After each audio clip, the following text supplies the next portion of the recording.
Yo, what's up all my international players? Today we're here to talk about jump rope mistakes. Now here's the deal, when you're first getting started with the jump rope, you're gonna make mistakes. There's no way around it. This video is to make sure you don't make the most common mistakes that I personally used to make myself. Story time. So about 13, 14 months ago, Dan and I came together to create Zen Dude Fitness in a real way. We're like, yo, let's go all in on jump rope. And so I knew when I went all in on jump rope, I had to figure out how to jump rope like a ninja. And the way I was able to transition over the last 13, 14 months from going from a novice to now being pretty skilled with the jump rope is by avoiding these top jump rope mistakes I'm about to get into in this video. Now before I get into these top jump rope mistakes and how to avoid them, I want to mention that we still got this free 4-week challenge for y'all. So if you want to join that, you can click the link in the first line of the description, or you can click the button in the top right hand corner of the screen right now. Also, the jump rope that's going to be used throughout this video you can grab. Let's get into this video, shall we?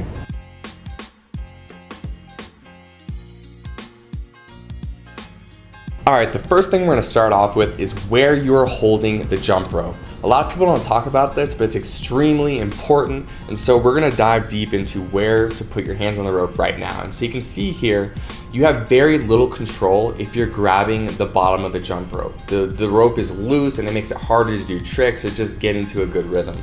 What you want to do is choke up on the handles so your fingers are very close to the actual steel cable and the ball bearing. This will give you a lot more control of the rope and make the spin a lot smoother.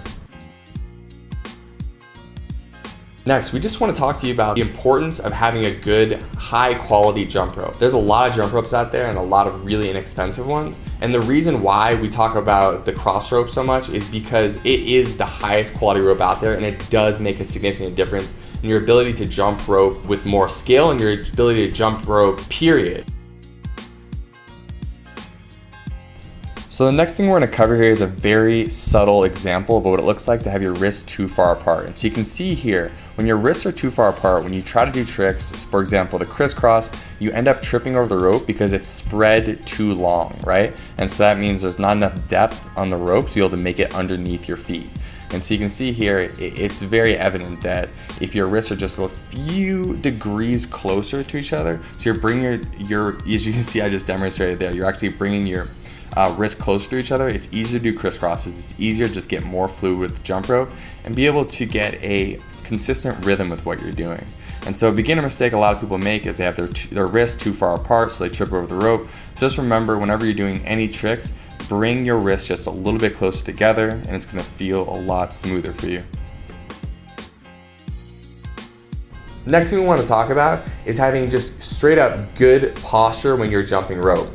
You want to create this nice alignment from this crown of your head down through the balls of your feet. So as you're hopping and you're jumping rope on the balls of your feet, you want to keep your shoulders back and down, and you want to really focus on keeping that core and those glutes tight so you're not bending over, you have good posture throughout the movement. Next thing we want to talk about is how high you're going to be jumping off the ground when you are jumping rope.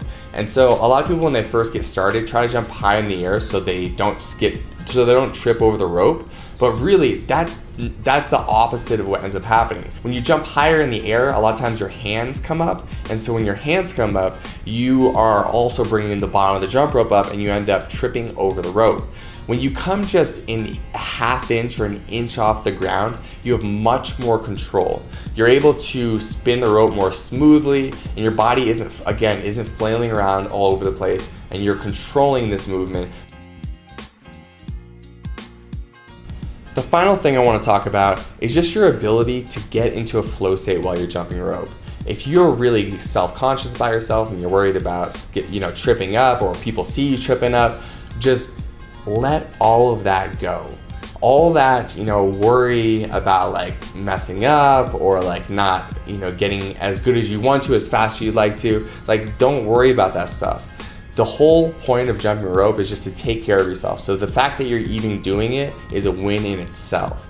Now beyond that, if you want to focus on enjoying it even more, you want to really just get into the state of being where the only thing that exists is every skip of that rope.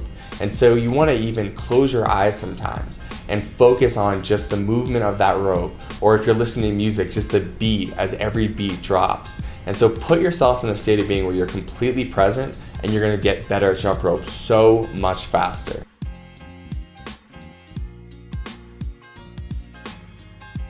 Finally, if you've enjoyed this video, if you like this video, please give it a like. If you have any questions, go ahead and drop them in the comments below. Please subscribe to the channel. ZenNu Nation is growing day by day. We appreciate each and every one of you so much. So another sub means another family member, so come on in, join us, we'll hook you up. Thanks so much for watching this video. Zen Dudes out.